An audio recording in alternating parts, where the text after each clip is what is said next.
Thank you everyone for joining. Today we are going to work over a problem which is longest common subsequence. So here the target is to find the longest common subsequence between the two given strings. So there are two approaches here that we are going to discuss today. First of all, there is a brute force that we'll try first. And in this brute force, um, basically we'll try to how we can figure it out things. So see the given string in text one, which is given here, let's say CAT, and then the given string the text two is CRABT.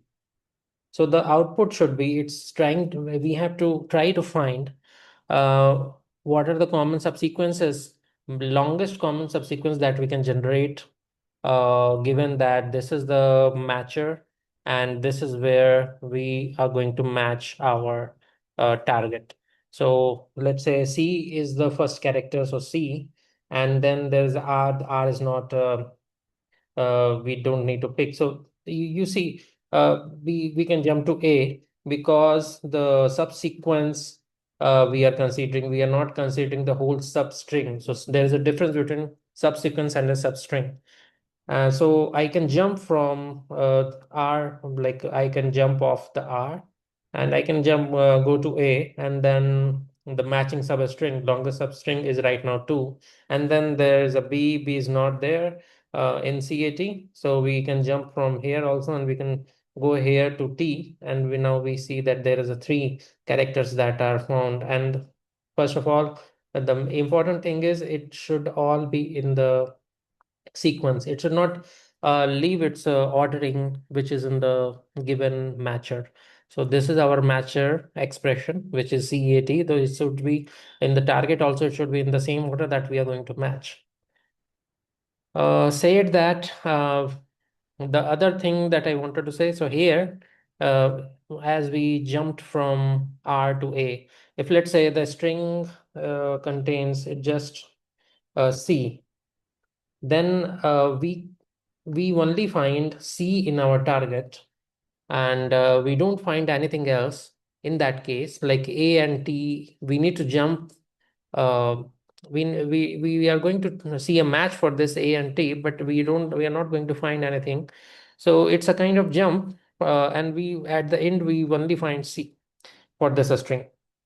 So we see there is a jump that's applied either in the matcher and in the target. And if we don't find a string, then we are allowed to have a jump.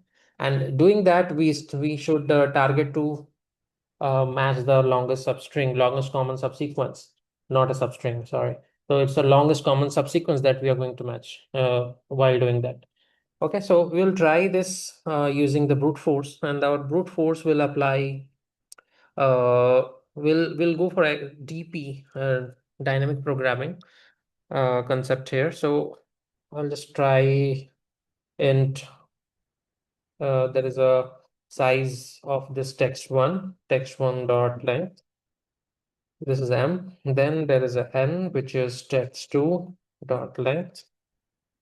These are the two integers that we need to consider. And then we are going to create a DP array.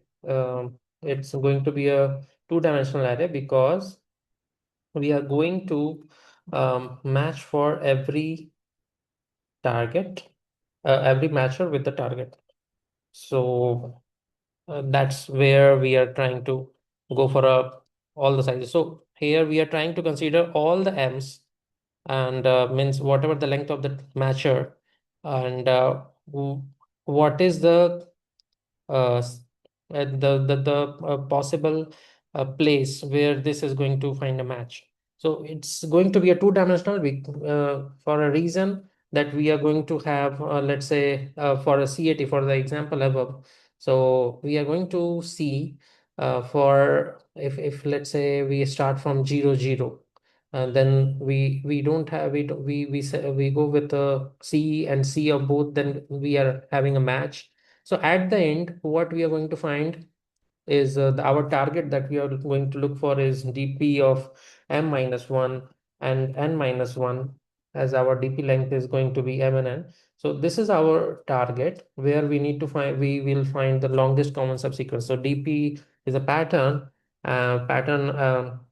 the sub problem of, sub problem or the sub pattern is key. We need to find out key for given M and the given N in the DP, how many matches, how many longest subsequences we found till date, till now. So that is what we are going to check here. Now we are going for loop, and we are going to iterate over the M. So what we are going to do is we are going to do for we are going to do it backwards. It will help. We can either do a forward jumps also, but we are going to move backwards here, and then I can just try I greater than equal to 0 and I plus plus. Similarly, as we did for M, we need to do the same for n minus 1, and then j greater than equal to 0, j plus plus. And now we see that we are tracking backwards. So we'll just try to find if dp of, if let's say there is a text1 dot char at m is equal to text2 dot char at n, which is not m and n, it should be I and j. In that case, we'll have our DP expression saying that if this is a match, then in that case, we'll do DP of ij. And what this DP of ij will be? So if we found a match, it means we have found the longest common subsequence is incremented by 1. And then we should look for the other substring which is remaining. So we should go for DP of I minus 1. Sorry, it should be I plus 1 because I'm already doing it backwards. And then J plus 1. Okay. And then this is our, in the else case, if it is not a match, then what we should do? We should do for, I will just copy it. And this DPIJ, what we should do? In the other case, if it is not a match, how we should handle the IJ. In that case, we'll do, see, if it is not a match, then we will try to skip that character in both, and we'll see how we find the maximum of that length of subsequence. So we are going to skip first from J, and then we are going to skip from I, and we'll try to see which one is a better jump, and at the end whatever we get as a dp of m minus 1 and n minus 1, that will define what is our longest common subsequence that we found.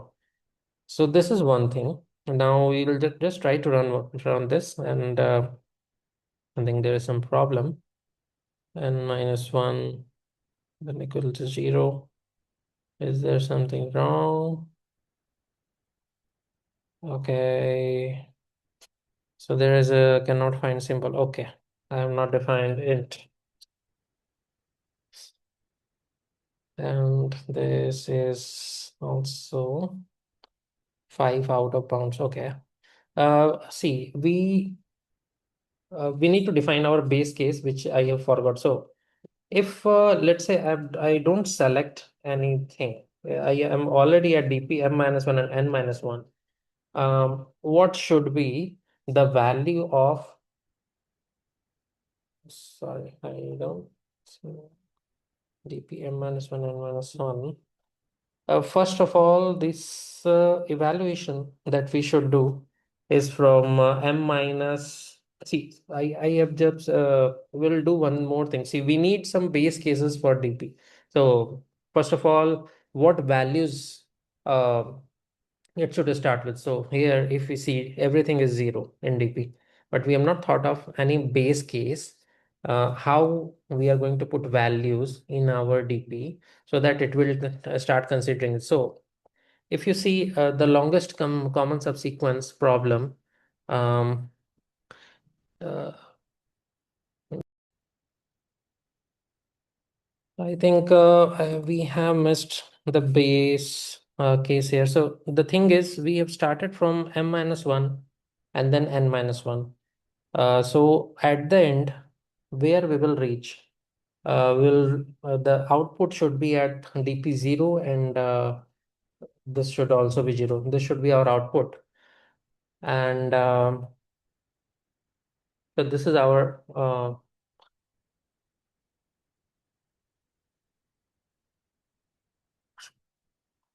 so here basically I did one mistake. I just so here this was dpm minus 1 n minus 1. This should be basically dp0 and with 0. Why? Because we are starting from m minus 1 and n minus 1. So we are going backwards. The answer will accumulate at the 0, 0. So that's why we are returning 0 and 0. Now, if I run this,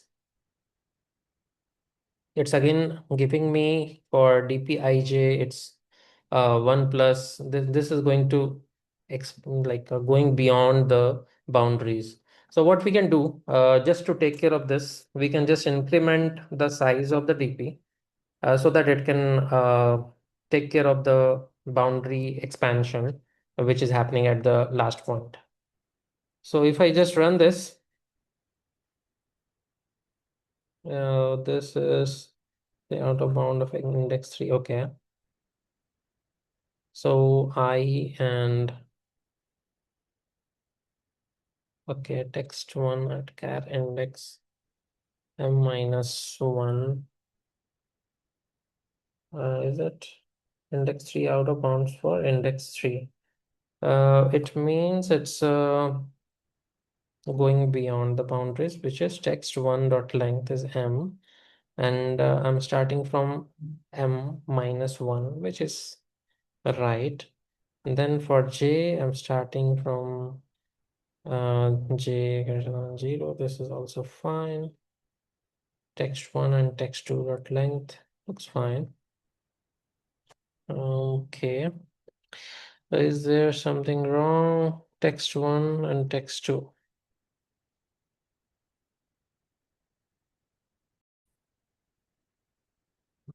So here, I think the condition for loop I is m minus 1, I is greater than 0, and then I should be minus minus not plus plus. So this was the problem. I think I fixed the problem. It should work now. It's working. So this is one solution that we have built. If I try to submit it, it will also submit. Now the other way how I could have solved it is I think going forward also should work the same way. That is what I see. No, it will not, because we will need to have a base case here for dp00, which we don't have. For m minus 1 and n minus 1, while going backward, the base case was there. The base case which is inherent is dp of m and n is equal to 0. This is our base case, which is inherent. We don't need to do this, and that's why this is this will work if it like dp m and n, and if I like inherently it is there, if dp m minus 1 and then n, this is also 0. This is inherent. If I define m with n minus 1, this is also 0. So having these inherent things, then this backtrack, the reverse dp is working. So the time complexity of the solution will be like if you see, I'm trying to pick or drop number or the element from both. And so if I see that overall elements, number of elements is m plus n, and I'm trying to pick and drop, so either I choose or not choose. So the time complexity overall operations will be m plus n, and the space complexity will be m into n, because we are using a dp array of m into n size. So this is the overall solution, but we can have a better solution than this. The better solution can come up with kind of a DFS approach.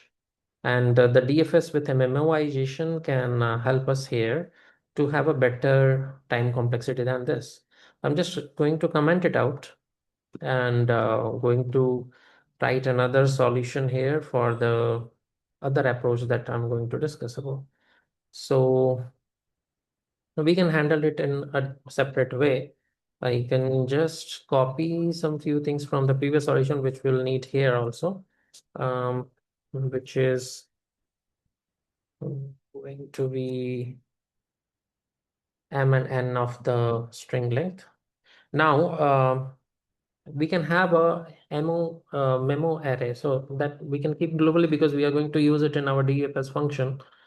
We can just define the memo array, and here we can initialize it. Memo is new int array of m n, and while initializing, we can also fill it with some default value. Why we need to do that default value filling? Because we are going to see if the value is contained in it or not. So that's a basic memoization that we do. So for int I is equal to 0 and I less than m and I plus plus, we'll just try to fill arrays dot fill the memo array of I with -1. So it will fill all the n values with -1. And then we'll have our result as through DFS, which will start with text1 and text2. And we are going to start with the 0th index to see if, so this is a forward DFS. So what it will happen, so we are starting from 0th index, but the evaluations will start at the very end. So this is how DFS works, and that's how it will start returning from the end and accumulating till the 0. So if I just run, I just mentioned what is the DFS function. So we are having a string of text1, a string of text2, and int I, int j. These are going to be our indexes for the I and j that we are going to start our DFS with. So we can have our base condition key if I equal to or greater than equal to text1 dot length, or j is equal or greater than equal to text2 dot length, then in that case, we are just going to return.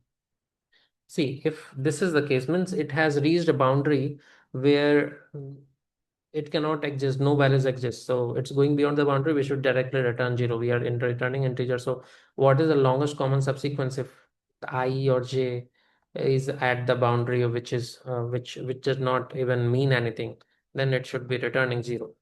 Okay. If let's say otherwise the memoized values are present for ij, which means it is not equal to -1, then I should just return memoized values of at I and j. So this is going to be our cases which will take care of it. Now, what should we do? What's next? So first we are at the index I and j. So for if text1 dot char at, the same conditions will repeat, char at I equal to text2 dot char at j. If this is happening, then in that case we should just try returning and saving into memoized values for this ij. And what we should save is 1 plus of DFS. See, it is not DP here anymore. Now it's DFS. Now DFS of text1 and text2, and what it should be. So I plus 1 and j plus 1. What we did for here, we did I plus 1, j plus 1 while we were backtracking. So here Um, if you see the previous solution, we were going I plus 1, j plus 1, means we are going moving like the current values are dependent on the forward values, which means we are going from down to up. It's a bottom up approach. And here it's the first values. So it will the memo of memoized values of I and j. Now it is dependent on the values of DFS, which are going to be for the next I plus 1, j plus 1. So we are starting from a top to bottom approach. So it's a top to bottom approach that we are applying here. So this is one thing. And what we do in other case that we already know, we already have done the same. And we'll just copy this. And what we'll do in the other case is DFS of I for j plus 1. So we'll skip either of the character. Um, and so here we should do a math.max also, because we are going to see which one is the maximum returning path for us, and what is the maximum value that it is returning. But the same thing we are going to see here. And if we go for I plus 1 and j, I think this is the solution that we are looking for. And if we run this, it should work. It's working fine. It's able to submit. So the overall time complexity of this solution with memoization, because we are only going to iterate over m into n values. So for every n values, we are going to iterate. So the memoization array is our basis, and it will if there is a value in this array for any point, it will return it.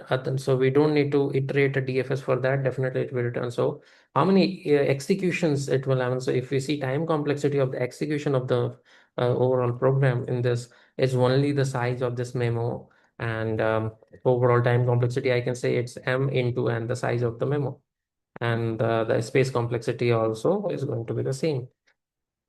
So this was the problem for longest common subsequence. If you have any such queries, any questions, please come back. Thank you. So this was the problem that we discussed today. And if you see, just try to understand from your perspective. If you have any queries, please put in the comments. Thank you.